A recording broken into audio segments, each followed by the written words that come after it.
gente. Estou aqui hoje com a Bruna Rabelo, fonoaudióloga, e gostaria de fazer algumas perguntas para ela. Então, fale um pouco sobre sua profissão e seu estado atual na atuação profissional. Bom, eu sou fonoaudióloga formada há um ano pela Universidade de Brasília, campus Ceilândia, e desde então eu sou residente do Programa de Residência Multiprofissional em Saúde da Criança da Secretaria de Saúde. Quais fatores afetaram a escolha do seu curso? Minha mãe queria muito um filho que fizesse algo da área da saúde, então ela falava sempre isso quando eu ia escolher o curso. E aí eu fui pesquisar os cursos que tinham na Ceilândia, porque eu sabia que eram da área da saúde, e aí ela falava muito de fisioterapia, e quando eu tava pesquisando, eu vi a fonoaudiologia, e era um curso muito novo aqui ainda, eu sou a segunda turma, então até então só tinha acontecido há um semestre. E aí eu fui pesquisar, me interessei. Quando eu entrei também querendo mudar para outro curso, mas eu acabei me apaixonando pela fono e sou muito feliz. Antes de iniciar o curso, você tinha noção da responsabilidade e das exigências que o cuidado e a atenção à saúde trazem? A gente imagina um pouco sobre o que seria trabalhar com a saúde, mas a gente só vê a seriedade disso quando a gente começa a lidar mesmo com os seres humanos e as fragilidades deles. Então eu tive mais contato com isso e mais percepção de como era importante depois do contato profissional. Antes eu imaginava, mas não como é mesmo. O que foi mais desafiador quando você começou a cuidar dos pacientes? Bom, pra mim, tiveram duas coisas desafiadoras. A primeira foi lidar com o ser humano, que não é uma coisa fácil, então são seres humanos totalmente diferentes. Tem pessoas que estão felizes, tem pessoas que estão com raiva, e essa foi uma das grandes dificuldades. E outra dificuldade que é bem relacionada à minha profissão é por justamente ser uma profissão nova. É uma profissão mais nova ainda em Brasília, que até então, agora que está sendo mais conhecida, eu tive que passar pela fase de ter que explicar o que eu fazia, de ter que mostrar a importância mesmo do que era a fonoaudiologia aqui em Brasília.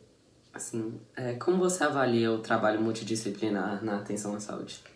Para mim, o trabalho multidisciplinar é extremamente importante, por eu fazer parte de uma residência multiprofissional.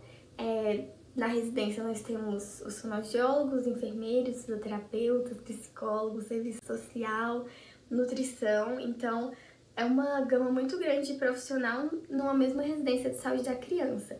Todas as discussões que a gente tem é multiprofissional, as nossas provas são multiprofissionais, então fez com que a gente percebesse muito a importância das outras profissões e a gente vê como é extremamente importante ter esse contato com as outras profissões. A gente começa a ver o paciente como um todo e não só a parte isolada do que a fono faz, do que o fisioterapeuta faz. A gente vê mais o paciente como um todo, a gente sabe o que cada um faz e a quem recorrer quando a gente precisar de alguma coisa. Então é muito importante. E para você, quais fatores independem da sua profissão que ajudam na atenção ao paciente, como cuidá-lo?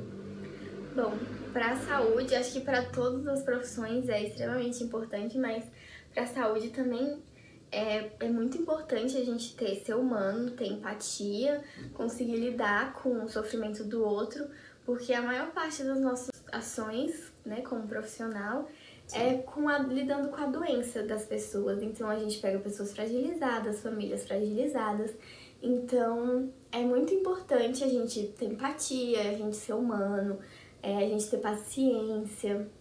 São coisas importantes que todo profissional tem que ter, mas eu acho que na saúde é muito importante. Como o tratamento humanizado ajuda na atenção da saúde? Bom, como eu falei, né, é muito importante a gente se colocar no lugar do outro, a gente conseguir entender a dor dele e ser humano pra gente ver que ele não é só um paciente, aquilo é um amor de alguém, é alguém que faz parte de uma família de alguém. Então a gente tem que cuidar como se fosse pra gente, pra nossa família. A gente tem que ser muito humano e se colocar no lugar das pessoas. Sim, eu gostaria de agradecê-la e muito obrigado. Obrigada a você. Boa tarde, eu estou aqui com a Isis e agora a gente vai fazer algumas perguntas para ela. Isis, fala um pouco mais da sua profissão e o seu estado atual de atuação na profissão. Eu sou farmacêutica. Atualmente eu não estou atuando diretamente na área. Atualmente estou fazendo mestrado que, querendo ou não, a gente faz a parte da pesquisa, então coisas que englobam a profissão farmacêutica. E quais foram os fatores que influenciaram na escolha da sua profissão? Inicialmente, farmácia não era a minha primeira opção, mas eu levei algumas coisas em consideração, como eu gostava de biologia, de química e de medicamentos, então, e daí parte da indústria também, então isso fez com que eu escolhesse o curso de farmácia. E antes de iniciar o seu curso, você tinha noção da responsabilidade e das exigências de cuidado que o seu curso trazia? Nenhuma. Para mim, a visão que eu tinha era de um curso extremamente restrito, com poucas áreas de atuação, assim, só drogaria, ficar em farmácia de hospital, ou então trabalhar em indústria. Eu não tinha noção de como é importante a profissão farmacêutica. E o que foi mais desafiador quando você começou a ter contato com os pacientes nos estágios ou em outros momentos da prática farmacêutica? Primeiramente, o que eu tive bastante problema foi porque eu vi que durante a graduação a gente tem uma visão muito técnica de muitos conceitos. Então, quando a gente chega na prática com o paciente, acaba que a gente fica um pouco perdido de como conversar com o paciente. Então, por exemplo, farmacologia, a gente tem visões muito técnicas, tipo mecanismo de ação e tudo mais. E quando você vai conversar com o paciente, isso não importa tanto. O que importa é como você vai passar essa informação. Então, às vezes, a gente tem uma linguagem técnica e a gente tem que facilitar essa linguagem para que ele entenda e consiga seguir, por exemplo, a prescrição dele. E, com base na sua experiência, como você avalia o trabalho da interação entre as profissões, o trabalho multidisciplinar? Eu acho extremamente essencial, porque cada profissão tem a sua especificidade, cada um estudou alguma coisa de maneira bem específica, então cada um pode contribuir de diferentes fatores, de diferentes pontos de vista para a atenção do paciente.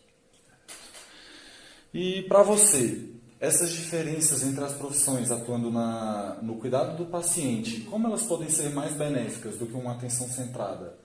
Então, eu fiz estágio no hospital de base, lá tinha a equipe multidisciplinar. Então, lá cada um tinha a sua voz, então cada um poderia partilhar de alguma forma.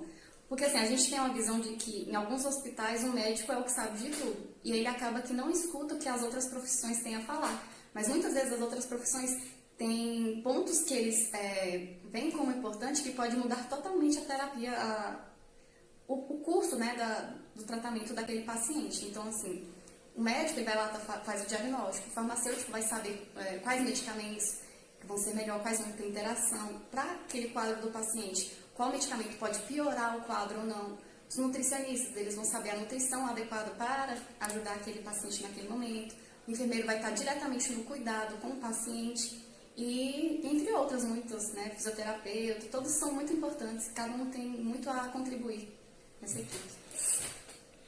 E como a gente pode ver, como o atendimento humanizado influencia na promoção à saúde? Eu acho que um atendimento humanizado, ele melhora muito o benefício para o paciente, porque a partir do momento que você trata ele como um indivíduo, você tem a empatia de se colocar também no lugar dele, acaba que você, de certa forma, você cria um vínculo com aquele paciente. E a partir do momento que você cria um vínculo, ele acaba escutando mais o que você tem a falar. Porque se você tem uma postura mais ríspida, o paciente às vezes pode não querer ouvir o que você tem a falar. Porque ele é grosso, então ele não sabe o que ele está falando. Mas quando ele te vê como um amigo, né, ele escuta o que você fala, ele segue as suas orientações. Então você ser mais humano é extremamente essencial na atenção. Então, puxando desse assunto, quais fatores que você acha que independem da profissão e eles são capazes de garantir uma melhor qualidade da atenção farmacêutica? Eu acho que a empatia, como eu já falei, e a carisma. A carisma é extremamente importante, porque às vezes você vai ser atendido e a pessoa está com a cara fechada. Então, isso já faz com que você se feche um pouco para aquela pessoa. Porque assim, quando você está atuando na atenção, às vezes você fala um bom dia, você sorri, o paciente ele já se sente mais assim, ele está doente, então ele se sente um pouco acolhido por você. Então, ele vai falar do problema que ele está tendo, as coisas que acontecem na vida dele, e isso faz extremamente diferença na hora de você estar fazendo a atenção farmacêutica com ele. E por último, fale mais sobre a sua experiência na prática profissional. Então, durante a graduação eu fiz 4 estágios obrigatórios e alguns estágios de laboratório de pesquisa. Mas os obrigatórios eu fiz em atenção primária, né, em postos de saúde, eu fiz em drogaria, em farmácia hospitalar e em farmácia clínica visando nutrição enteral e parenteral. Na atenção primária, eu acho que o farmacêutico ele é essencial, porque além da dispensação, ele vai gerir a farmácia do posto e ele vai estar fazendo as orientações de como o paciente ele deve fazer o uso daquelas medicações e todas as outras, todos os outros conselhos que ele deve seguir, né, durante esse tratamento. Na drogaria, a gente tem uma visão um pouco muito fechada, mas assim, o farmacêutico na drogaria ele é essencial para gerir a drogaria, fazer o controle dos medicamentos controlados, dos antibióticos, entre outros. E além disso, né, fazer o contato com a Anvisa, que muitas vezes ele tem que fazer essa gestão. Na farmácia hospitalar, também a parte da gestão, você está gerindo, por exemplo, uma farmácia, a CAF, dentro da emergência, UTI, entre outros locais. A parte da gestão na farmácia hospitalar, você faz com que, às vezes, aconteça até grandes economias para o hospital por uma gestão correta, né? Você faz o fracionamento dos medicamentos, ver quanto que você vai precisar pedir para o próximo mês. Então, é essencial a presença do farmacêutico na farmácia hospitalar. E na farmácia clínica, o farmacêutico vai analisar as prescrições e vai ver se, por exemplo, está tendo alguma interação medicamentosa, se o paciente, por alguma condição prévia que ele tem, não só da doença que está fazendo ele estar no hospital, pode ser prejudicado pelo uso de algum medicamento, ou então a alimentação que vem do hospital. Então, assim, o farmacêutico vai estar agindo diretamente na terapia do paciente. Ele vai ter a liberdade de conversar com o médico para falar que determinada coisa deve ser trocada ou não. Então, assim, é também extremamente essencial para a melhora terapêutica do paciente. Né? E eu fazia com um foco na parte de nutrição enteral e parenteral, que também a nutrição parenteral ela é privativa do farmacêutico. Então, assim, é bastante importante da gente ter uma equipe multidisciplinar com diversos... Na MTM, que a gente fala, né, que é a equipe multiprofissional de terapia nutricional. É extremamente importante você ter cada um de várias áreas de atuação, porque eles vão contribuir para a melhora terapêutica do paciente.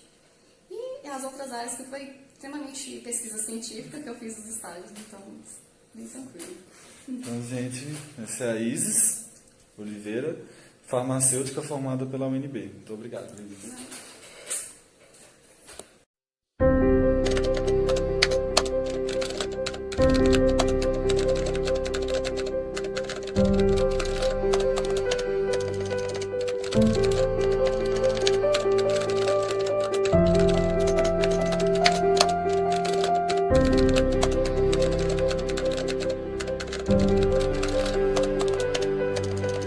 Thank you.